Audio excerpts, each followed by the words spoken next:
हम लोग शुरुआत करते हैं क्वेश्चन नंबर 31 1857। दोस्तों, कुंवर सिंह 1857 के विद्रोह में एक प्रमुख नायक थे। वह निम्नलिखित में से किससे संबंध रखते थे बताइएगा। कुंवर सिंह जो थे हमारे बिहार के थे, बिहार से थे, जगदीशपुर से, है ना। आगे देखिएगा, लिख रहा है 1857 जगदीशपुर में विद्रोह की अगुवाई करने वाले कुंवर सिंह बिहार के शाहाबाद क्षेत्र के, कहाँ पे, शाहाबाद क्षेत्र के जगदीशपुर, वर्तमान भोजपुर जिला में स्थित से संबंधित थे। प्रकृति ने उन्हें अदम्य शौर्य वीरता और सेना नायक के आदर्श गुणों से मंडित किया था। सेना नायक और क्या, शौर्य वीरता। इसी कारण उन्हें सदा सही रूपी में विद्रोह के दौरान बिहार का सिंह माना जाता है। बिहार का सिंह हम लोग किसे कह सकते हैं, तो हमारे जगदीशपुर के कौन हैं, तो हमारे वीर कुंवर सिंह हैं। आगे देखिए उन्होंने शाहाबाद एवं आरा क्षेत्र में अंग्रेजों की सत्ता का तख्ता पलट दिया, है ना, और अपनी सरकार स्थापित की।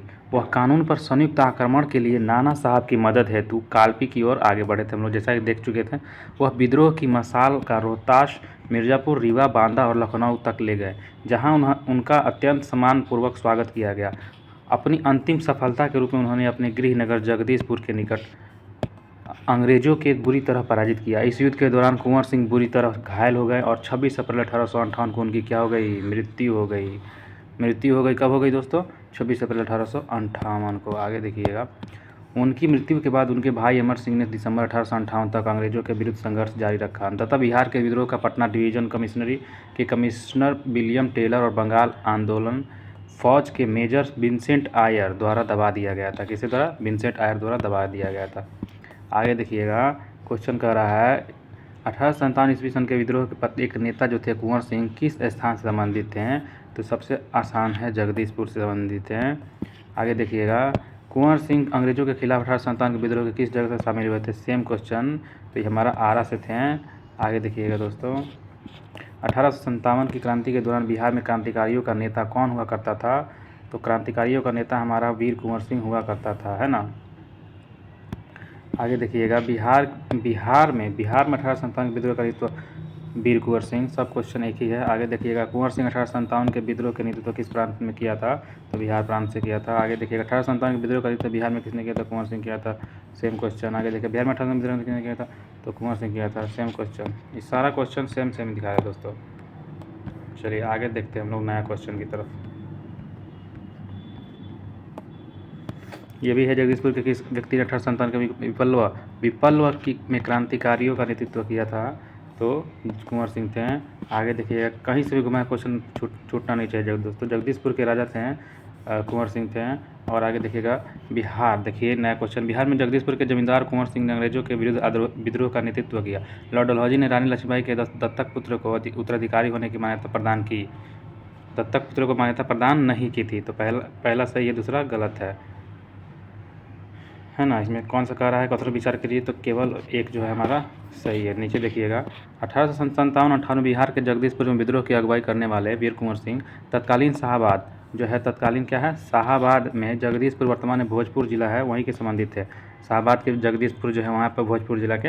अतः कथन एक तो सही है, लेकिन डलहौजी ने जो राज्य हड़प नीति था उसके अनुसार उन्होंने क्या किया था कि भारतीय शासक मृत्यु होने के बाद उनके जैविक पुत्र को क्या होता था, जैविक पुत्र की होती थी, लेकिन अगर जो उसको गोद लिया जा रहा है दत्तक पुत्र को नहीं होती थी, तो वह राज्य ब्रिटिश ईस्ट इंडिया कंपनी के अधीन कर लिया जाता था, जिसका जो दत्तक पुत्र रहता था अपना पुत्र नहीं होता था उसका। इसीलिए क्या हुआ था कि झांसी की रानी जो थी विद्रोह की शुरुआत मतलब की थी 1853 ईस्वी में बिना किसी जैविक उत्तराधिकारी के झांसी के राजा गंगाधर राव की मृत्यु हुई, तो रानी लक्ष्मीबाई ने दामोदर राव को दत्तक पुत्र के रूप में गोद लेकर उसे झांसी के उत्तराधिकार घोषित कर दिया था। किसे पूछता है कि किसे गोद लिया था, तो दामोदर राव ने को दत्तक पुत्र के रूप में गोद लिया था। क्वेश्चन पूछता है दामोदर राव कौन थे, तो उनके दत्तक पुत्र थे। कौन थे, दत्तक पुत्र थे। और झांसी में उत्तराधिकारी घोषित किया, जिसे डलहौजी ने मानने से इनकार कर दिया और राज्य हड़प नीति तहत 1854 ईस्वी में झांसी को ब्रिटिश साम्राज्य में क्या कर लिया, तो मिला लिया। तो ये गलत था कथन, है ना। पटना के 1857 के स्वतंत्रता संग्राम के नेता कौन थे, पटना में तो पीर अली सिंह थे ना। पटना से 1857 के स्वतंत्रता संग्राम के नेता कौन थे, तो राजपूत कुंवर सिंह दिया हुआ है, फर्स्ट प्रीफरेंस हैदर अली खान, उसका आगे दिया हुआ है जुगार सिंह और कुशल सिंह। पीर अली नहीं दिया हुआ है, तो हमारा आंसर क्या हो जाएगा, तो राजपूत कुंवर सिंह ही हो जाएगा। ध्यान रखिएगा, हमारा आंसर राजपूत कुंवर सिंह हो जाएगा। पीर अली रहता तो पुस्तक विक्रेता पीर अली हम लोग लगाते हैं। आगे देखिएगा, पटना में निकट जगदीशपुर के जमींदार कुंवर सिंह ने विद्रोह का नेतृत्व किया। उनकी जमींदारी कंपनी की नीतियों के कारण छिन गई थी और फलस्वरूप उन्होंने अपने रोष की अभिव्यक्ति विद्रोह में कर दी। पटना में पीर अली के नेतृत्व में विद्रोह हुआ था, देखिए बोल रहे कर रहा है ना पीर अली, परंतु अंग्रेजों द्वारा इसके दमन के बाद विद्रोही जगदीशपुर आ गए और कुंवर सिंह का नेतृत्व किया था। हैदर अली खान एवं जियोधर सिंह ने गया में विद्रोहियों को संगठित किया था। आगे देखिएगा, निम्नलिखित में से कौन असम के 1857 क्रांति का नेता था। अगर असम के देखिए तो ये बहुत मस्त क्वेश्चन है। असम बिहार का तो जानता है, असम का देखिएगा 1857 क्रांति के नेता कौन थे? दीवान मनीराम दत्त। कौन थे? दीवान मनीराम दत्त थे। असम के क्रांतिकारी के नेता थे, 1857 क्रांति के असम नेता थे। असम में 1857 क्रांति के समय वहाँ के दीवान मनीराम दत्त ने वहाँ के अंतिम राजा के पौत्र कंदपेश्वर सिंह को राजा घोषित करके विद्रोह की शुरुआत की, परंतु शीघ्र ही विद्रोह का दमन करने मानीराम को फांसी दे दी गई थी। विद्रोह का जो दमन करके क्या किया गया, मानीराम को क्या कर दिया, फांसी दे दिया गया था। देखिए उस समय विद्रोह को दबाने के लिए फांसी तक दे दिया जाता था। दीवान मनीराम कहाँ के थे? आसाम के थे, याद रखिएगा। नेक्स्ट क्वेश्चन देखते हैं। 1857 के विद्रोह का बिहार में 15 जुलाई 1857 को 20 जनवरी 1858 तक केंद्र था। कहाँ पे? तो जगदीशपुर में हमारे वीर कुंवर सिंह। बिहार में 1857 के विद्रोह का नेतृत्व जगदीशपुर था, जहाँ जमींदार कुंवर सिंह ने नेतृत्व भंग संभाला और शाहाबाद में अंग्रेजों की सत्ता का तख्ता पलटकर अपनी सरकार स्थापित की। शाहाबाद में है ना, पूछता है शाहाबाद कहाँ है? तो जगदीशपुर में, आरा जिला। अप्रैल 1858 में कुंवर सिंह की मृत्यु के बाद उनके भाई जो थे अमर सिंह, इन्होंने दिसंबर 1858 तक संघर्ष जारी रखा था, लास्ट 1858 तक, दिसंबर तक। सारांश में यह कहा जा सकता है कि 15 जुलाई 1857 से 20 जनवरी 1858 तक बिहार महत्वपूर्ण असंतोष और सैन्य गतिविधियों का केंद्र रहा। कुंवर सिंह जैसे प्रमुख नेताओं ने 1857 की क्रांति में अपना महत्वपूर्ण योगदान दिया और इस क्षेत्र में बिहार को भारतीय स्वतंत्रता संग्राम का एक महत्वपूर्ण केंद्र बना दिया गया। चलिए एक और दोस्तों आगे नेक्स्ट क्वेश्चन देखते हैं। 1857 क्रांति में अंग्रेजों व जोधपुर की संयुक्त सेना को पराजित करने वाला कौन था? तो हमारा आहुआ के ठाकुर कुशल सिंह था। बहुत इंपॉर्टेंट क्वेश्चन, नया क्वेश्चन मिलता है, उसको हम लोग क्या कर लेते हैं, स्टार लगा लेते हैं। 1857 क्रांति में अंग्रेज व जोधपुर की संयुक्त सेना को पराजित करने वाला था कौन? अंग्रेजों व जोधपुर की संयुक्त सेना को पराजित करने वाला था आहुआ के ठाकुर कुशल सिंह। कौन थे? आहुआ के ठाकुर कुशल सिंह थे, याद रखिएगा दोस्तों। देखिए इसका पढ़ते हैं। आहुआ के जो ठाकुर कुशल सिंह थे 1857 की क्रांति में अंग्रेजों और जोधपुर की संयुक्त सेना को पराजित कर दिए थे। किसको? अंग्रेज को भी पराजित किया और जोधपुर के जो संयुक्त सेना था उसको भी पराजित कर दिए थे। कौन? आहुआ के जो ठाकुर कौन थे? कुशल सिंह। 1857 क्रांति में उन्होंने दोनों को पराजित किया था। आगे देखिएगा, निम्नलिखित में से कौन सा स्थल राजस्थान में 1857 क्रांति का केंद्र नहीं था? तो राजस्थान में पूछेगा नहीं था तो हमारा अजमेर है, नीमच है और क्या है, जयपुर जो है हमारा 1857 क्रांति का नहीं था, इसलिए हमारा आंसर क्या हो जाएगा? जयपुर हो जाएगा। आहुआ हम लोग अभी देख रहे हैं, अजमेर है, नीमच है, ये तीनों है। आगे नीचे लिख रहा है कि प्रश्नगत विकल्पों में 1857 की क्रांति का केंद्र जयपुर नहीं था, शेष स्थल 1857 क्रांति संबंधित थे, है ना। आगे नेक्स्ट क्वेश्चन देखिए, निम्नलिखित में से किसने 1857 में अंग्रेजों से संघर्ष किया था? तो जैसा कि हम लोग जानते हैं कि अंग्रेजों से संघर्ष करने वाले कौन थे? हमारे शहादत खान थे। ध्यान दीजिएगा इसको, शहादत खान जो थे इस ऑप्शन में से जो इन्होंने संघर्ष किया था अंग्रेजों से 1857 में। लिख रहा है कि 1857 का विद्रोह जो था शहादत खान ने इंदौर व अंग्रेज संघर्ष किया था, परंतु त्रुटिवश इस विकल्प में शहादत खान की जगह शहादत खान लिखा दिया गया है। अच्छा, शहादत खान है, शहादत खान नहीं हो सकता, हमारा क्या हो जाएगा? शहादत खान। क्या हो जाएगा? शहादत खान हो जाएगा। तो शहादत खान की जगह शहादत खान लिखा दिया गया है, तो ये हमारे क्या शहादत खान समझते हैं। तो 1857 विद्रोह में शहादत खान जो थे इंदौर में अंग्रेजों से संघर्ष किया था, किंतु त्रुटिवश इसे होता शहादत खान, हम लोग क्या करते हैं? शहादत खान इसको कर लेते हैं। शहादत गलत हो जाएगा, क्या हो जाएगा? शहादत खान सही है, ध्यान रखिएगा। आगे देखिए, निम्नलिखित में से कौन 1857 के विद्रोह में अंग्रेजों का सबसे कट्टर दुश्मन हुआ करता था? तो मौलवी अहमदुल्ला। किधर है? हम मौलवी अहमदुल्ला शाह, ये कट्टर दुश्मन हुआ करता था, है ना, नाक में दम कर रखा था अंग्रेजों का। मौलवी अहमदुल्ला शाह ने फैजाबाद कहाँ से? फैजाबाद अयोध्या में 1857 के विद्रोह का अपना नेतृत्व प्रदान किया। ये अंग्रेजों के सबसे कट्टर दुश्मन होते थे। वह मूलतः तत्कालीन मद्रास प्रेसिडेंसी के चिन्नापट्टन में रहने वाले थे। बाद में वह फैजाबाद में आकर बस गए थे। उन्होंने भारत के विभिन्न धर्मानुयायियों का आह्वान करते हुए कहा कि सारे लोग काफिर अंग्रेजों के विरुद्ध खड़े हो जाए और उन्हें भारत से बाहर खदेड़ दें। उनके बारे में अंग्रेजों ने कहा कि वह सदस्य अदम्य साहस के गुणों से परिपूर्ण और दृढ़ संकल्प वाले व्यक्ति थे, तो विद्रोहियों के सर्वोत्तम सैनिक हैं। उनकी गिरफ्तारी के लिए ब्रिटिश सरकार ने 50,000 रुपये का इनाम रखा था। ये भी क्वेश्चन पूछ सकता है कि ब्रिटिश सरकार ने 1857 क्रांति में किसको पकड़ने के लिए 50,000 रुपये का इनाम रखा था? तो ये हमारा क्या हो जाना है?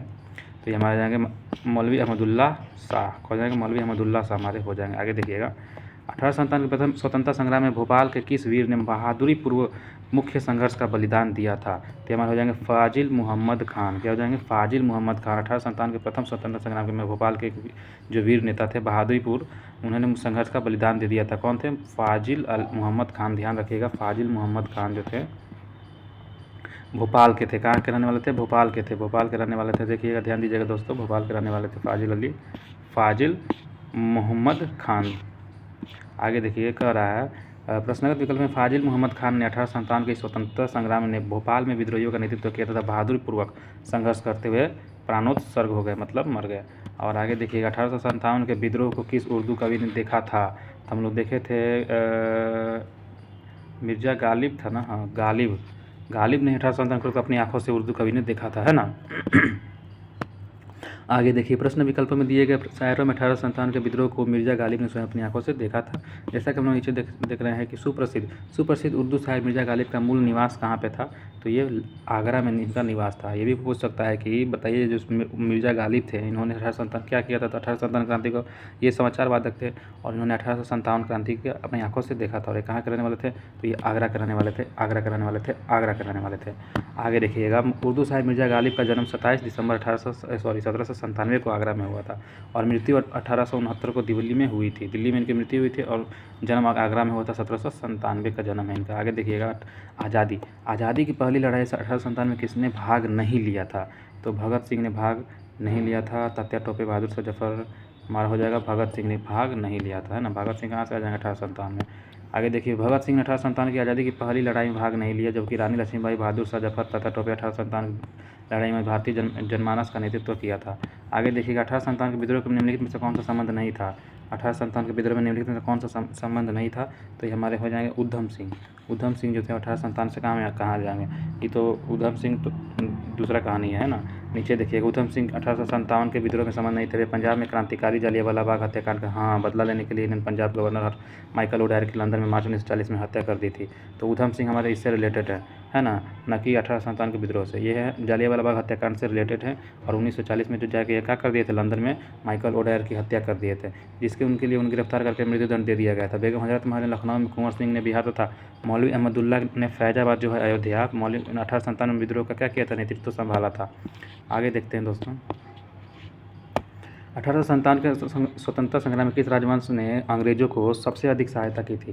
तो इसमें से जो था ग्वालियर के सिंधिया, हम लोग देखे थे, यही क्या किया था? सबसे ज़्यादा सहायता किया था अंग्रेजों का। 1857 के स्वतंत्रता संघर्ष में ग्वालियर के सिंधिया राजवंश ने अंग्रेजों की सर्वाधिक सहायता की। यूरोपीय इतिहासकारों ने ग्वालियर के मंत्री सर दिनकर राव और हैदराबाद के मंत्री सालार जंग की राजभक्ति को बहुत सराहना की। संकट के समय कैनिंग ने कहा था, यदि सिंधिया भी विद्रोह के सम्मिलित हो जाए तो मुझे कल ही बिस्तर गोल करना पड़ जाएगा, मतलब यहाँ से फुटफू चक्कर होना पड़ेगा। किसने कहा था? पूछेगा किसने कहा था कि अगर सिंधिया भी उसमें मिल जाते तो हम अंग्रेज क्या हो जाते हैं, हम लोग हार जाते हैं। तो संकट के समय किसने कहा था? कैनिंग ने कहा था। ध्यान रखिएगा, कैनिंग का समय उस समय था 1857 क्रांति के समय, उसी ने कहा था। भारत में शिक्षित मध्यम वर्ग थे, क्या ने अपने साइड रखे थे अपने, और तो 1857 के विद्रोह में तटस्थ बनाए रखे थे। ये हमारा आंसर हो जाएगा। याद रखिएगा, शिक्षित वर्ग क्या थे? साइड थे, उसमें भाग नहीं लिया था 1857 में। 1857 के विद्रोह में शिक्षित वर्ग ने कोई रुचि नहीं ली थी, जो इस महासमर में असफलता के प्रमुख कारणों में से एक था, ठीक ना। विद्रोही जिस प्रकार अंधविश्वासों का उपयोग करते या फिर प्रगतिशील सामाजिक उपायों का विरोध करते हैं, उसे शिक्षित भारतीय उनसे बिदक कर दूर हो गए थे। और शिक्षित भारतीय देश का पिछड़ापन दूर करना चाहते थे। उनके मन में यह गलत विश्वास भरा था कि अंग्रेज आधुनिकीकरण का यह काम पूरा करने में उसकी सहायता करेंगे, जबकि जमींदारी, पुराने शासक और सरदारों दूसरे सामंती तत्वों के नेतृत्व में लड़ने वाले विद्रोही देश को पीछे ले जाएंगे। कुछ समय बाद शिक्षित भारतीयों ने अपने अनुभवों से जाना कि विदेशी शासन देश का आधुनिकीकरण करने में नहीं सिर्फ असमर्थ साबित हुआ, बल्कि उसने उसे गरीब और पिछड़ा बनाने में क्या किया? अपना योगदान दिया था। इस मामले में 1857 क्रांति में अधिक दूरदर्शी सिद्ध हुआ था। तो आगे देखिए, क्वेश्चन नंबर, निम्नलिखित वर्गों में किसने 1857 के विद्रोह में भाग नहीं लिया था? तो इसमें से हो जाएंगे हमारे कितने भी जमीन क्या हो जाएगा, देखते हैं। जमीन 2 और 4 है ना, 2 और 4 साहूकार है और क्या है? जमींदार है ना। ध्यान रखिएगा, 2 और 4 में साहूकार, खेतिहर मजदूर थे और कृषक इसमें भाग लिए थे। लेकिन अगर साहूकार बोला जाए और जमींदार बोला जाए तो ये भाग नहीं लिया था, है ना। आप लोग ध्यान रखिएगा। एक बार नीचे देखते हैं, पढ़ते हैं। 1857 का विद्रोह बहुत बड़े क्षेत्र में फैला हुआ था, ठीक ना, और इसे जनता का व्यापक समर्थन प्राप्त मिला था। फिर भी पूरे देश का या भारतीय समाज से सभी अंगों तथा वर्गों का यह अपनी लपेट में नहीं ले सका। यह दक्षिण भारत तथा पूर्वी पश्चिम भारत के अधिकांश भागों में नहीं फैल पाया था और भारतीय रजवाड़ों के अधिकांश शासक तथा बड़े जमींदार पक्के स्वार्थी तथा अंग्रेजों की शक्ति से भयभीत थे और वे विद्रोह में शामिल नहीं हुए।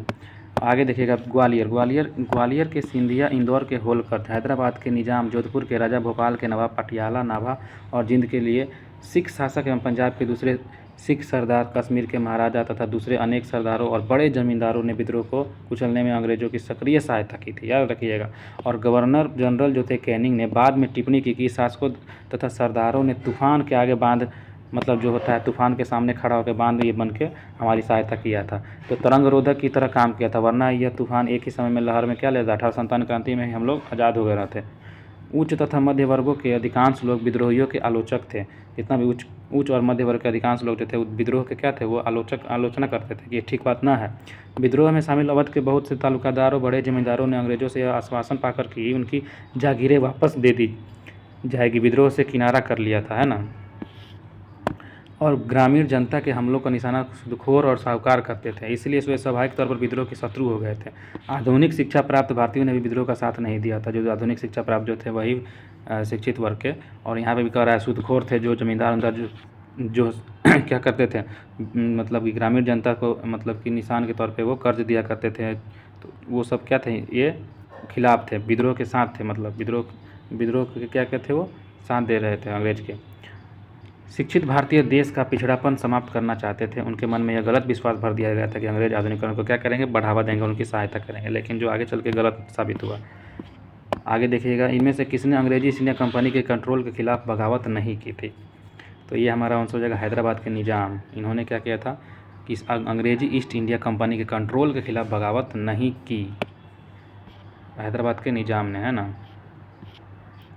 देखिएगा दोस्तों, उपयुक्त विकल्प में से हैदराबाद का जो निज़ाम है कभी अंग्रेजों के विरुद्ध विद्रोह नहीं किया। विजयनगरम के राजा ने 18वीं शताब्दी के उत्तरार्ध में कंपनी शासन के विरुद्ध विद्रोह किया। तमिलनाडु के पोलिगारों द्वारा कई बार विद्रोह किया गया। त्रावणकोर के दीवान वेलुथम्पी द्वारा, कौन, त्रावणकोर के एक दीवान थे वेलुथम्पी के द्वारा 1809 में अंग्रेजों के विरुद्ध विद्रोह का नेतृत्व किया गया, याद रखिएगा। विजयनगर के राजा थे, 18वीं शताब्दी के उत्तरार्ध में कंपनी शासन के विरुद्ध क्या हुआ था, विद्रोह किया था। विजयनगर और तमिलनाडु के पोलिगारों द्वारा कई बार विद्रोह किया गया था नीचे। और त्रावणकोर के दीवान जो थे वेलुथम्पी द्वारा 1809 में अंग्रेजों के विरुद्ध विद्रोह का नेतृत्व किया गया था 18वीं शताब्दी के उत्तरार्ध में। चलिए आगे देखते हैं दोस्तों, निम्न में से कौन से एक क्षेत्र 1857 के विद्रोह में प्रभावित नहीं था। तो ये हमारा हो जाएगा चित्तौड़, झांसी था, जगदीशपुर था और लखनऊ भी था। चित्तौड़ हमारा 1857 क्रांति में नहीं था, है ना। 1857 के से चित्तौड़ प्रभावित नहीं था, जबकि झांसी, जगदीशपुर, लखनऊ हम देख चुके थे। इन केंद्र में अगुवाई क्रमशः रानी लक्ष्मीबाई, कुंवर सिंह और बेगम हजरत महल कर रहे थे, लेकिन चित्तौड़ से नहीं था। 1857 के विद्रोह के बिहार का कौन सा भाग जो था अप्रभावित रहा था, तो मुंगेर हम लोग देख चुके थे दोस्तों। आगे देखते हैं, 1857 के विद्रोह के दौरान बिहार में आरा, दानापुर, गया, पटना, मुजफ्फरपुर तथा शाहाबाद विद्रोह के प्रमुख केंद्र थे, जबकि मुंगेर क्षेत्र इस विद्रोह से अप्रभावित रहा था, याद रखिएगा। शाहाबाद। 60 नंबर क्वेश्चन देखते हैं, 1857 के विप्लव के नायक, सूची 2 को मिलान करना है। तो यहाँ पे हमारा हो जाएगा बख्त खान, मौलवी अहमदुल्ला और कुंवर सिंह। सबसे पहले जो सबसे आसान है कुंवर सिंह को लेकर चलते हैं हम लोग। 1 मिनट, कुंवर सिंह को लेकर चलते हैं आरा में, है ना। नाना साहब, नाना को हम लोग याद किए थे, नाना काना। मौलवी अहमदुल्ला हमारे क्या हो जाएंगे, मौलवी अहमदुल्ला हमारे हो जाएंगे दिल्ली से, क्या हो जाएंगे, दिल्ली से। और बख्त खान हमारे अवध से हो जाएंगे, है ना। 1 मिनट, माफ़ करना दोस्तों, मौलवी अहमदुल्ला हमारे अवध से हो जाएंगे, बख्त खान हमारे दिल्ली से हो जाएंगे, कुंवर सिंह हमारे आरा से और नाना साहब काना से हो जाएंगे, याद रखिएगा। चलिए दोस्तों, सूची, हाँ देखिए यहाँ पे दिया हुआ है, बख्त खान हमारे दिल्ली से, मौलवी अहमदुल्ला हमारे अवध से, कुंवर सिंह आरा से, नाना साहब कानपुर से। आगे मिलान कर सकते हैं हम लोग, Kunwar Singh Faizabad, Hazrat Mahal same to same. तो हजरत महल हमारे लखनऊ से थी, खान बहादुर गफ़ार खान हमारे कहाँ से थे, मौलवी अहमदुल्ला हमारे, तो कुंवर सिंह हमारे जगदीशपुर, खान बहादुर गफ़ार खान, मौलवी अहमदुल्ला हमारे बरेली से थे और फैजाबाद से थे हमारे खान बहादुर गफ़ार खान, है ना। नीचे दिया हुआ है खान बहादुर हमारे बरेली से, तो सॉरी ध्यान में रखिएगा, खान बहादुर हमारे कहाँ से थे, बरेली से थे, खान बहादुर बरेली से थे। और मौलवी अहमदुल्ला हमारे फैजाबाद से थे, मौलवी अहमदुल्ला फैजाबाद से थे, खान बहादुर हमारे बरेली से थे। छोटा छोटा चीज़ गलती हो जा रहा है दोस्तों, खान बहादुर बरेली से थे, मौलवी अहमदुल्ला फैजाबाद से थे। आगे देखिएगा झांसी को आप लोग जानते थे, और रानी लक्ष्मीबाई, लखनऊ से बेगम हजरत महल, कानपुर से नाना साहब, जो कि नहीं दिया हुआ है तो अजीमुल्ला खान हो सकता है। फैजाबाद से हम लोग मौलवी अहमद साहब देख चुके हैं, डी के। इसका आंसर हो जाएगा 1857। 1857 विद्रोह में झांसी में रानी लक्ष्मीबाई, लखनऊ में बेगम हजरत महल, कानपुर में फतेहपुर में अजीमुल्ला खान और फैजाबाद में अयोध्या मौलवी अहमद शाह ने मौलवी अहमद सुल्ला ने नेतृत्व किया था। कानपुर में फतेहपुर जो था अजीमुल्ला खान, इनको भी हम लोग याद कर सकते हैं। कानपुर में नाना काना तो हम लोग याद किए ही थे, और कानपुर और फतेहपुर में अजीमुल्ला खान भी क्या किए थे, इन्होंने 1857 क्रांति में भाग लिया था। एकदम वेरी वेरी इंपॉर्टेंट है कि कानपुर में फतेहपुर में अजीमुल्ला खान था। फैजाबाद में हम लोग देख लिए थे, अयोध्या के मौलवी अहमद शाह थे फैजाबाद में। और यहाँ पे भी मिलान करने वाला है, सुमेलित नहीं है, कह रहा है कौन सा सुमेलित नहीं है, संबलपुर। और आगे देखते हैं लखनऊ, देखिए मिलाते हैं मौलवी, इसका आंसर हो जाएगा डी। इसका आंसर क्या हो जाएगा, ये जो हमारा गलत है, मतलब यही हमारा सही हो जाएगा। तो संबलपुर हमारा सही है। गंजाम राधा कृष्ण और दंड सेना जो है वहाँ से, कश्मीर से गुलाब सिंह थे, लेकिन लखनऊ से लियाकत अली नहीं थे, है ना। मौलाना लियाकत अली का जन्म 1847 में तत्कालीन इलाहाबाद जो था प्रयागराज, यहाँ के चैन परगना के महागांव गाँव में हुआ था। और उन्होंने 1857 के विद्रोह के तत्कालीन इलाहाबाद में विद्रोहियों को नेतृत्व किया था। तो इनका लखनऊ संबंध नहीं था। कहाँ से था इनका संबंध, तो इलाहाबाद के चैन परगना के महागांव गाँव से हुआ था, है ना। आगे देखिएगा, इनमें से किसने 1857 के विद्रोह में सक्रिय भाग लिया था, तो ये हमारे हो जाएंगे प्रीम से एक से अधिक। ईस्ट इंडिया कंपनी के राजनीतिक, आर्थिक, सामाजिक और धार्मिक कारणों फलस्वरूप 1857 का विद्रोह प्रारंभ हुआ लखनऊ में। इस विद्रोह का प्रारंभ 38 मई 1857 में हुआ था। लखनऊ में कब हुआ था, 30 मई 1857 में। यहाँ पर इस विद्रोह का जो है नेतृत्व बेगम हजरत महल ने किया था। कानपुर में इस विद्रोह का नेतृत्व नाना साहब के द्वारा, फैजाबाद में अयोध्या इस विद्रोह के नेतृत्व मौलवी अहमदुल्ला ने किया था। और जबकि बहादुर शाह जफर अंतिम मुगल सम्राट जो थे बेगम जिन्नत महल, बेगम बहादुर शाह के वाइफ क्या थे, बेगम जिन्नत महल थी, कि इनके प्रत्यक्ष रूप में इस विद्रोह में भाग लिया था। इस प्रकार दिए गए प्रश्न के सभी विकल्प में से एक से सबसे उचित उत्तर ई होगा हमारा एक से। देखिएगा नेक्स्ट क्वेश्चन, नाना साहब, नाना काना, है ना। नवाब हामिद अली खान, मोहम्मद अहमदुल्ला, मौलवी अहमदुल्ला खान हमारा हो जाएगा, मौलवी अहमदुल्ला खान हमारा हो जाएगा मनी राम दीवान। देख लीजिएगा एक बार दोस्तों, यहाँ पे हम देखते हैं। नाना साहब हमारे तो कानपुर हो ही जाएंगे। नवाब हामिद अली खान जो है दिल्ली से, नवाब हामिद अली खान ये कहाँ से हैं, दिल्ली से हैं। मौलवी अहमदुल्ला खान तो ये लखनऊ से हम देख चुके थे। मौलवी अहमदुल्ला खान और मनीराम दीवान जो थे असम से थे। मनीराम दीवान कौन थे, असम थे। अच्छा हाँ, मनीराम दीवान हम लोग अभी असम से पढ़े थे ना। देखिए लखनऊ में मौलवी अहमदुल्ला खान शाह ने बेगम हजरत महल को सहयोग प्रदान किया था। वही नोट में कहा कि हम लोग को समझा रहा है कि लखनऊ में क्या हुआ था, जो मौलवी अहमदुल्ला शाह थे उन्होंने बेगम हजरत महल को क्या किया था, सहयोग प्रदान किया था। याद रखिएगा, वैसे कन्फ्यूजन हो जाता है थोड़ा कभी कभी। निम्नलिखित में से कौन एक 1857 के विद्रोह का स्थान, विद्रोह का आरंभ सही सुमेलित नहीं है, तो ये तो था झांसी 11 में 1857। ये जो है हमारा क्या है, सुमेलित नहीं है। नीचे दिया हुआ है लखनऊ। लखनऊ में कब हुआ था, तो लखनऊ में हुआ था 30 मई से लेकर 4 जून 1857 तक। झांसी में हम लोग देखे थे जून में हुआ था ना। मेरठ में हुआ था 10 मई 1857। मेरठ और झांसी में जून में ही हुआ था। मेरठ में 10 मई को और झांसी में भी जून में हुआ था। बैरकपुर में हम लोग नहीं देखे थे। बैरकपुर 29 मार्च 1857, याद रखिएगा। बैरकपुर में कब हुआ था, 29 मार्च 1857। बैरकपुर में 29 मार्च 1857, कभी 29, 30, 31, 32 ऐसे दे देगा, सॉरी 32 नहीं। तो बैरकपुर में 29 मार्च 1857 और लखनऊ से 30 मई 4 जून 1857 देख सकते हैं हम लखनऊ को 30 मई को और बैरकपुर को 29 मार्च। नोट में कह रहा है कि संदर्भ में पुस्तकों एवं आधिकारिक वेबसाइटों पर लखनऊ में 1857 के विद्रोह में प्रारंभ की तिथि 4 जून 1857 दी गई है। जबकि एनसीईआरटी कक्षा 12 की पुस्तक में लखनऊ के इस विद्रोह में प्रारंभ की तिथि जो 33 मई 1857 दी गई है। उत्तर प्रदेश लोक सेवा आयोग ने पहली कुंजी के विकल्प बी को सही उत्तर माना था, तो हम लोग भी उसी को सही मान लेते हैं, है ना, 30 मई 1857 को। और आगे देखते हैं 1857 के विद्रोह के समय, 1857 के विद्रोह के समय भारत का गवर्नर जनरल कौन था, तो हमारा लॉर्ड कैनिंग हुआ था, हम लोग पढ़े थे 1857 के विद्रोह के समय, है ना। विद्रोह के समय भारत का गवर्नर जनरल लॉर्ड कैनिंग था। इसी ने कहा था कि लॉर्ड कैनिंग भारत में कंपनी द्वारा नियुक्त अंतिम गवर्नर जनरल और ब्रिटिश सम्राट के नियुक्त किया जाने वाला भारत का पहला ये वायसराय बना था। कौन, लॉर्ड कैनिंग हुआ। और 1857 ईस्वी के विद्रोह के समय भारत का गवर्नर जनरल कौन हुआ करता था, फिर से वही बात। चलिए आगे देखते हैं 1857 फिर से वही बात। नेक्स्ट, सिपाही विद्रोह के समय भारत का गवर्नर जनरल कौन था, वही हमारे लॉर्ड हमारे क्या हो जाएंगे, कैनिंग हो जाएंगे। आगे देखते हैं 1857 विद्रोह के समय बैरकपुर में कौन ब्रिटिश कमांडिंग ऑफिसर था। बैरकपुर में कौन था, तो हैरसे था। Very important question, हैरसे। 1857 विद्रोह के समय बैरकपुर में कौन ब्रिटिश कमांडिंग ऑफिसर था, तो हमारा क्या हो जाएगा, हैरसे हो जाएगा। क्या हो जाएगा, हैरसे हो जाएगा, है ना। कहाँ पे, बैरकपुर में, ध्यान रखिएगा, बैरकपुर में, याद रखिएगा। मार्च 1857 में 34वीं बंगाल नेटिव इन्फेंट्री के सिपाही मंगल पांडे के विद्रोह के समय बैरकपुर में लेफ्टिनेंट जनरल का John Bennett hearsay commanding officer दिया गया था। कहाँ पे, बैरकपुर में, जॉन बेनेट हेरसे। बस बैरकपुर, बस बेनेट हेरसे, तो याद रखिएगा बैरकपुर में बेनेट हेरसे। आगे देखिए 1857 में किसने इलाहाबाद के आपातकालीन मुख्यालय बनाया था, तो इलाहाबाद को आपातकालीन हम लोग देखे थे, लॉर्ड कैनिंग ने बनाया था इलाहाबाद को आपातकालीन मुख्यालय। लॉर्ड कैनिंग था 1857 के समय में, उसी ने बनाया था। 1857 के विद्रोह के समय तत्कालीन गवर्नर जनरल लॉर्ड कैनिंग ने इलाहाबाद वर्तमान में प्रयागराज के आपातकालीन मुख्यालय बनाया था। आगे देखते हैं 1857 के विद्रोह के समय ब्रिटिश प्रधानमंत्री कौन था? तो चर्चिल था, सॉरी पामर्स्टन था। ब्रिटिश प्रधानमंत्री पामर्स्टन था, है ना। कौन था? पामर्स्टन था, है ना। जिसमें भारत में 1857 क्रांति हुई थी, उसमें ब्रिटेन में विस्काउंट पामर्स्टन जो था, हेनरी जॉन टेम्पल तृतीय विस्काउंट पामर्स्टन ब्रिटेन का प्रधानमंत्री था। उसका कार्यकाल 1855 से 1858 ईस्वी तक, 1859 से 65 ईस्वी तक दोनों समय तक रहा था। हम लोग पीछे भी देख चुके हैं। और निम्नलिखित में से किसका नाम 1857 विद्रोह से नहीं जुड़ा है? तो ये हमारा हो जाएगा उपरोक्त में से सभी को नहीं जुड़ा है। सेंट लेयर नहीं जुड़ा है, लेफ्टिनेंट कर्नल बिगिब्स का भी नहीं जुड़ा है, लॉर्ड वेलेस का भी नहीं जुड़ा है। आगे देखिएगा क्वेश्चन नंबर 57, 1857 का विद्रोह मुख्यतः किस कारण से असफल रहा था? तो ये असफल रहा था, किसी सामान्य योजना और केंद्रीय संगठन में क्या थी? कमी थी, है ना। संगठन में कमी रहेगा तो हम लोग कमज़ोर पड़ जाएंगे। तो 1857 के विद्रोह की असफलता का मुख्य कारण था किसी सामान्य योजना एवं केंद्रीय संगठन की कमी थी। विद्रोहियों के नेताओं ने कोई संगठन की भावना देखने में नहीं आई।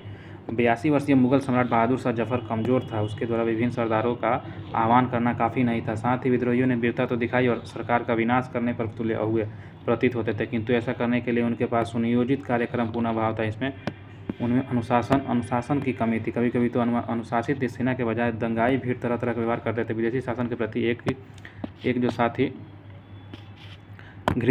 साथी घृणा को छोड़कर और कोई संबंध सूत्र नेताओं के बीच नहीं था। किसी क्षेत्र विशेष से ब्रिटिश सत्ता को उखाड़ फेंकने के बाद उन्हें पता भी नहीं होता था कि उनकी जगह किस प्रकार की राजनीतिक सत्ता या संस्थाएं स्थापित की जाए।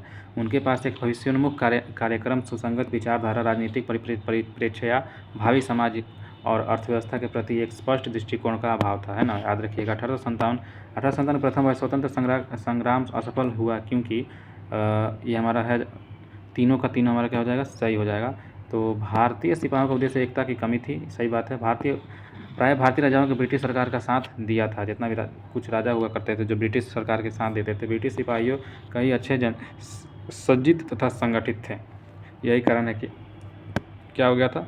असफल हुआ था हमारा विद्रोह के समय भारतीयों ने एकता के अभाव में चाहे जो भी कारण रहे हो, किंतु विद्रोह के लिए यह घातक सिद्ध हुआ। विद्रोह के लक्ष्य को धक्का पहुंचाने के लिए यह अकेली कमजोरी नहीं थी। भारतीय सिपाही बहादुर तथा स्वार्थ रहित भी थे, मगर उसमें अनुशासन और एकता का अभाव था। बम्बई और मद्रास की सेनाएं राजभक्त रही। अवध और रुहेलखंड की तथा अन्य बम्बई और मद्रास की जो सेना थी वो राजभक्त रही थी, वो और मतलब सपोर्ट में नहीं थी। और अवध और रुहेलखंड तथा अन्य उत्तरी भारत के सामंतवादी तत्वों ने विद्रोह का नेतृत्व किया, किंतु दूसरी ओर अन्य सामंतवादी तत्वों ने जैसे पटियाला, जींद, ग्वालियर और हैदराबाद के राजाओं ने इस विद्रोह में दमन में सहायता की थी।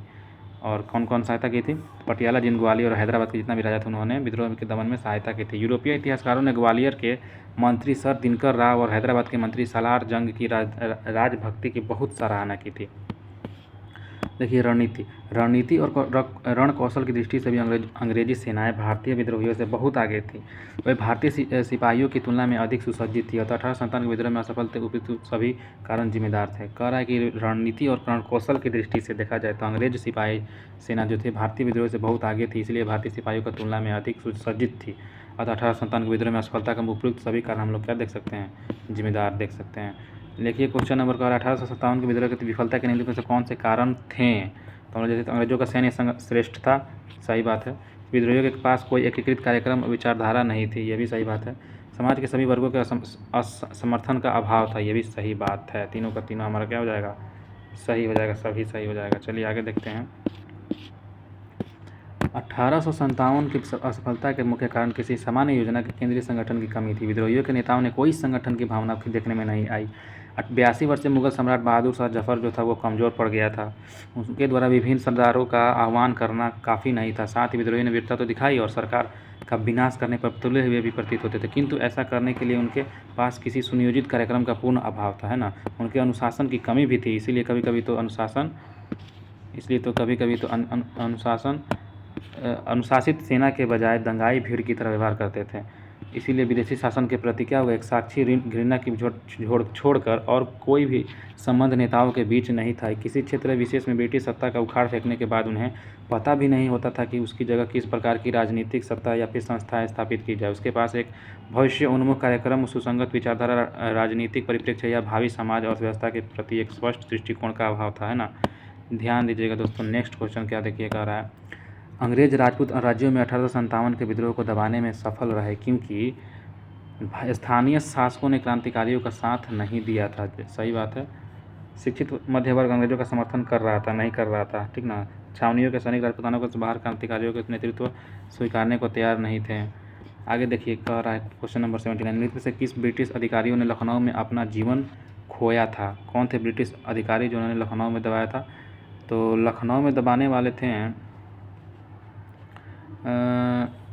लखनऊ से दबाने थे निकलसन थे क्या, सी। अच्छा 2, 3 और 4, निकलसन को छोड़ के 2, 3, 4, general Neill, general Havelock, sir Henry Lawrence. ये देखिए फिर से ध्यान से देखिएगा दोस्तों। 14 सितंबर 1857 को अंग्रेजों द्वारा दिल्ली पर अधिकार करने के क्रम में ब्रिगेडियर जनरल जॉन निकलसन घायल हुए थे और 23 सितंबर 1857 को उसकी मृत्यु हो गई थी। तो निकलसन निकल गए थे। अच्छा हाँ, 1857 क्रांति में कहाँ से, लखनऊ से। दिल्ली पर अधिकार करने क्रम में दिल्ली पर अधिकार करने क्रम में जो है ब्रिगेडियर जनरल जॉन निकलसन घायल हुए। लखनऊ में देखा जाए तो 1857 के विद्रोह में दौरान अंग्रेज रेसिडेंसी की रक्षा करते हुए sir Henry Montgomery Lawrence, major general और Henry Lawrence, brigadier general Neill की मृत्यु हुई थी।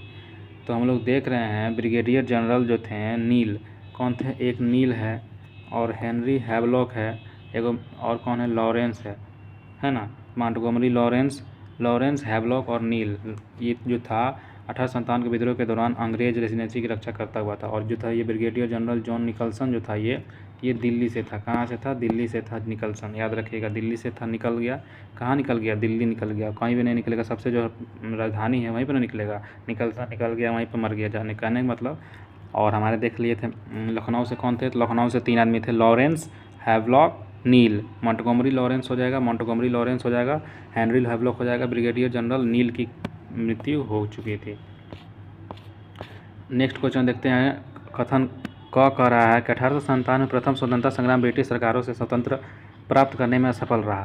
कारण है कि बहादुर शाह जफर के नेतृत्व में जनसहयोग नहीं मिला था और अधिकांश महत्वपूर्ण रियासतों के शासक उनका साथ देने में कतरा गए थे। ये बात तो सही है, साथ देने में कतरा गए थे, इसीलिए हम लोग का हार मिल चुका था।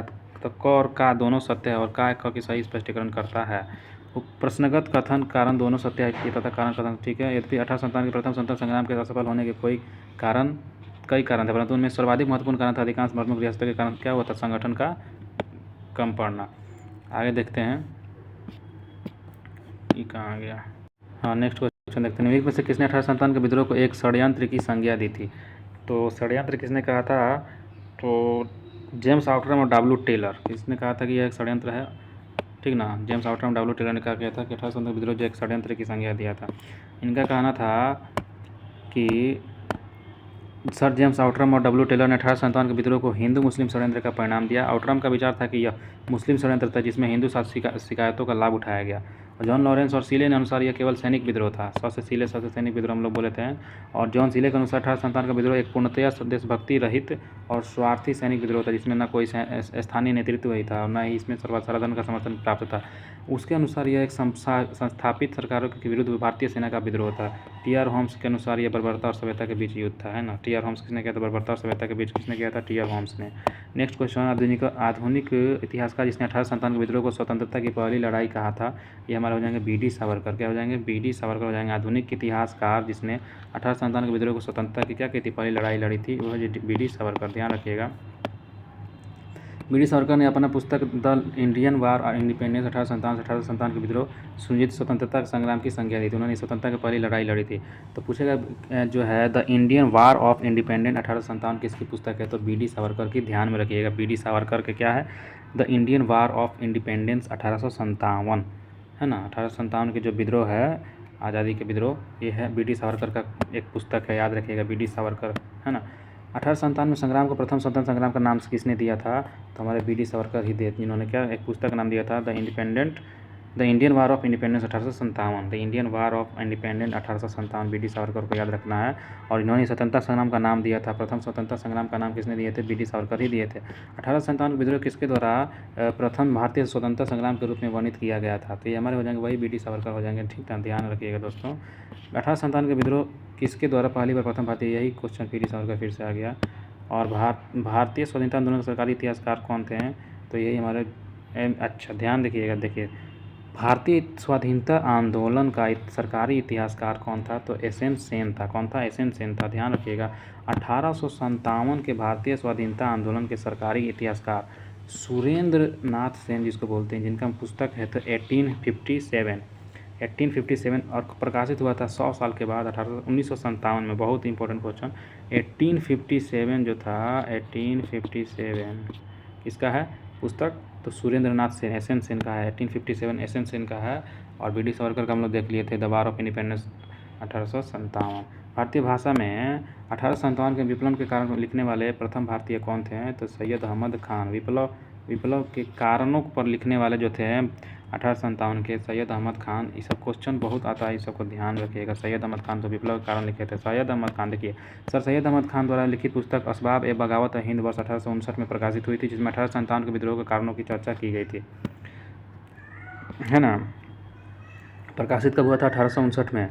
इसमें 2 साल के बाद उसमें क्या किया था? उसमें पुस्तक की चर्चा की गई थी 1857 के बारे में। तथाकथित प्रथम राष्ट्रीय स्वतंत्रता संग्राम, न प्रथम राष्ट्रीय न राष्ट्रीय न ही स्वतंत्रता, तो जिसमें न लग जाएगा। हम लोग क्या किए थे? आर.सी. मजूमदार हम लोग याद किए थे, जिसमें जो न राष्ट्रीय न स्वतंत्रता संग्राम न प्रथम संग्राम, तो ऐसे करके लिखेगा तो क्या हो जाएगा? आर.सी. मजूमदार। आर.सी. मजूमदार ने अपनी पुस्तक स्पोई म्यूटिनिटी एंड द रिवोल्ट 1857 स्वतंत्र रूप से वर्ष 1957 में प्रकाशित किया था। देखिए ये भी क्वेश्चन है, आर.सी. मजूमदार के पुस्तक का नाम है the sepoy mutiny and in the revolt of 1857। तो 3 क्वेश्चन हम लोग देख चुके हैं जो पुस्तक से रिलेटेड है। The sepoy mutiny and the revolt of 1857 हो गया हमारा। और हमारा क्या हो गया? इधर हम लोग देखे थे सुरेंद्र नाथ सेन ने भारतीय संविधान का पुस्तक 1857 जो लिखा था सुरेंद्र नाथ सेन ने लिखा था 1857। और ऊपर हम लोग देखे थे कि the Indian war of independence 1857 किसने लिखा था? तो ये हमारे लिखे थे बी डी सावरकर ने, है ना, ध्यान में रखिएगा। चलिए आगे देखते हैं। किसने कहा था कि इस निर्णय से इनकार करना कठिन है कि भारत कथाकथित 1857 का प्रथम राष्ट्रीय स्वतंत्रता संग्राम न तो प्रथम था न राष्ट्रीय ये तो हो ही गया। आगे देखते हैं दोस्तों। किस भारतीय इतिहासकार ने 1857 ईस्वी क्रांति को क्रांति नहीं माना था? किसने क्रांति नहीं माना था? बताइए, बहुत मस्त क्वेश्चन है। किस भारतीय प्रख्यात इतिहासकार थे 1857 क्रांति को ही क्रांतिकारी नहीं माना था? तो बी डी सावरकर नहीं। अच्छा, ये बी डी सावरकर क्रांतिकारी जो थे इतिहासकार, इन्होंने क्रांति को क्रांति नहीं माना है, ठीक ना। इन्होंने क्रांति को क्या माना है? B D Savarkar. R C. Majumdar इन्होंने जो लिखा था, आर.सी. मजूमदार की पुस्तक थी the sepoy mutiny and the revolt of 1857। Mutiny and the revolt 1857 जो था, इसमें इन्होंने आर.सी. मजूमदार ने लिखा था। इसमें उन्होंने क्या किया था? स्वतंत्रता संग्राम नहीं माना था, है ना, क्रांति नहीं माना था। 19वीं शताब्दी के मध्य में भारतीय राष्ट्रवाद भ्रूणावस्था में थी। इस तथ्य को मानने वाले इतिहासकार कौन थे? तो डॉक्टर आर.सी. मजूमदार और डॉक्टर एस एन सेन। देखिए लिख रहा है डॉक्टर आर.सी. मजूमदार और डॉक्टर एस एन सेन जैसे इतिहासकार 19वीं शताब्दी के मध्य भारतीय राष्ट्रवाद को भ्रूणावस्था मानते थे। भ्रूणावस्था मानने वाले कौन थे? आर.सी. मजूमदार और एस एन सेन, दोनों आदमी थे, ठीक ना, भ्रूणावस्था मानने वाले। और देखिएगा आगे कह रहा है कि 1857 क्रांति के बारे में निम्नलिखित में से कौन सी एक अवधारणा जो था वो सही है? तो क्या हो जाएगा हमारा? इसका आंसर सी हो जाएगा। इसने भारत में ईस्ट इंडिया कंपनी की शासन प्रणाली को मृतप्राय बना दिया था। इसने भारत में ईस्ट इंडिया कंपनी की शासन प्रणाली को क्या किया था? मृतप्राय बना दिया था। सही बात है। 1857 की क्रांति के परिणाम स्वरूप भारतीय शासन की बागडोर कंपनी के हाथों से निकलकर ब्रिटिश क्राउन के हाथों में चली गई, जिसकी शासन प्रणाली में भी आमूल परिवर्तन किया गया। अंततः 1857 क्रांति के संदर्भ में प्रश्नगत विकल्प सी की अवधारणा सही है। आगे देखिएगा, महारानी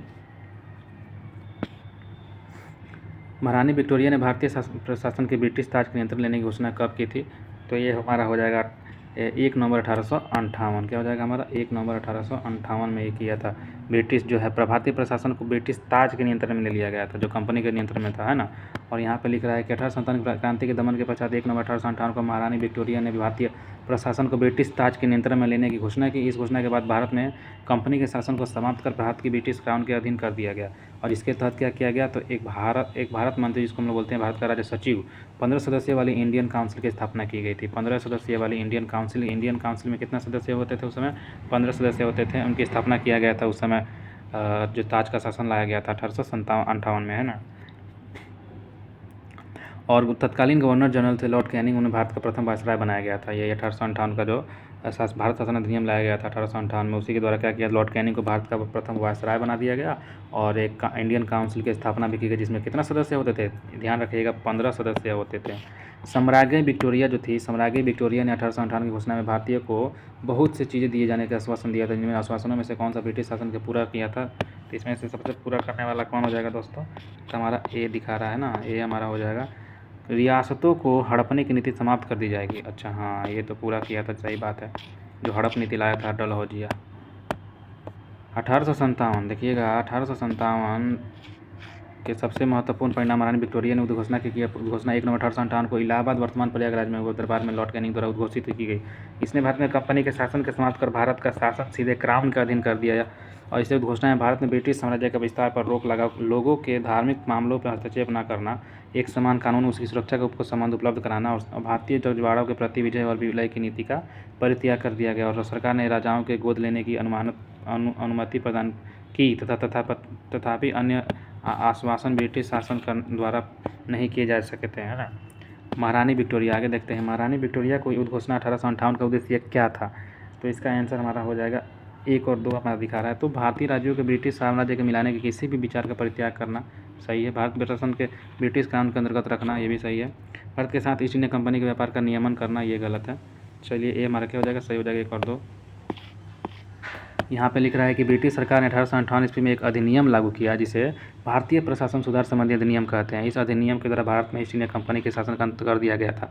और पूछेगा भारत में ईस्ट इंडिया कंपनी के शासन का अंत करने वाला कौन सा अधिनियम आया था, 1858 का अधिनियम आया था, और उसके द्वारा ताज का शासन को नियंत्रित किया गया। और ब्रिटिश सरकार में भारतीय प्रदेशों का प्रबंध सीधा अपने हाथों में ले लिया गया। इस अधिनियम के तहत 1858 में महारानी विक्टोरिया ने घोषणा की, जिसमें यह घोषणा किया कि अब से भारत का शासन ब्रिटिश शासन के द्वारा उनके सेक्रेटरी ऑफ स्टेट द्वारा चलाया जाएगा, मतलब डायरेक्ट ब्रिटेन चलाएगा, है ना, ब्रिटिश। गवर्नर जनरल को वायसराय की पदवी दी गई थी। गवर्नर जनरल जो कैनिंग हुआ था उसको क्या कर दिया गया, वायसराय बना दिया गया, और जिसका अर्थ है कि वह राजा के प्रतिनिधि था। संक्षेप में भारत पर ब्रिटिश सर्वोच्चता दृढ़ रूप से स्थापित कर दी गई। साथ ही रानी विक्टोरिया द्वारा की गई घोषणा द्वारा विदेशी राज्यों को यह आश्वासन दिया गया कि उनका अस्तित्व बना रहेगा। स्पष्ट है कि भारतीय राज्यों को ब्रिटिश साम्राज्य में मिलाने के साथ किसी भी विचार का परित्याग करने की घोषणा की गई थी। ब्रिटेनिका द्वारा प्रकाशित द हिस्ट्री ऑफ इंडिया नामक पुस्तक की पृष्ठ ब्रिटानिका द्वारा जो प्रकाशित है the history of India, the history of India किसका पुस्तक का नाम है, तो ब्रिटानिका का। इसमें 261 पर लिखा गया था, the announcement reversed lord Dalhousie's prior policy of political unification through princely state annexation, है ना, एनेक्सेशन। आगे देखिएगा, निम्नलिखित में से कौन सा आयोग 1857 के विद्रोह के दमन के बाद भारतीय फौज के 9 संगठन से संबंधित है। पील आयोग जो था ये 1857 के दमन के बाद भारतीय फौज के 9 संगठन से ये संबंधित है। आगे लिख रहा है, देखिएगा, ध्यान दीजिएगा, 1 सेकेंड। 1857 के विद्रोह के दमन के बाद ब्रिटिश सरकार ने भारतीय फौज के नए संगठन के लिए जुलाई 1858 में मेजर जनरल जोनाथन पील की अध्यक्षता में एक रॉयल कमीशन पील आयोग का गठन किया, जिसके द्वारा सेना के रेजिमेंटों को जाति, समुदाय और धर्म के आधार पर विभाजित किया गया था। यूरोपीय सैनिकों की संख्या जो 1857 से पूर्व 45,000 थी, अब 65,000 कर दी गई थी, तथा भारतीय सैनिकों की जो 2,38,000 का घटकर कितना किया, 1,40,000 कर दी गई। बंगाल में यूरोपीय सैनिकों की भारतीय सैनिकों को 1:2 अनुपात कर दिया गया था, जबकि मद्रास और बम्बई में अनुपात 1:3 था, याद रखिएगा। क्वेश्चन नंबर 97, 1857 के विद्रोह के बाद ब्रिटिश सरकार ने सिपाहियों का इन प्रांतों से चयन किया था। तो गोरखा, सिख और पंजाबी से इसको चयन किए थे, बाकी बंगाल से क्या किए थे, कम किए थे। आगे देखिए, 1857 के विद्रोह में ब्रिटिश सरकार ने सिपाहियों का चयन गोरखा, सिख और पंजाब के उत्तर प्रांत से किया, और 1857 के विद्रोह को भड़काने में उत्तर प्रदेश और बिहार के सैनिकों ने महत्वपूर्ण भूमिका निभाई थी, इसलिए इनके क्या किया, कम किया। इसलिए ब्रिटिश सरकार ने इन संदेश की दृष्टि से देखते हुए विद्रोह में बंगाल सेना के 60% सैनिक और उत्तर पश्चिम प्रांत के जो थे उन्होंने यूपी प्रांत के और बिहार के विद्रोह के लिए भारतीय सेना उत्तरदायी थी। इसी कारण 1 नवंबर 1858 को महारानी विक्टोरिया के घोषणा पत्र के अंतर्गत सेना का पुनर्गठन दोबारा किया गया, जो विभाजन और प्रतिलोभन पर नीति आधारित था, है ना। आगे देखिएगा, देखिए दोस्तों, खत्म हो गया। नेक्स्ट हम लोग जन आंदोलन पढ़ेंगे जो अगले पार्ट में, ठीक ना। तो यहाँ तक आने के लिए धन्यवाद दोस्तों। चैनल सब्सक्राइब कर लीजिएगा, अपना चैनल है। Thank you, bye bye.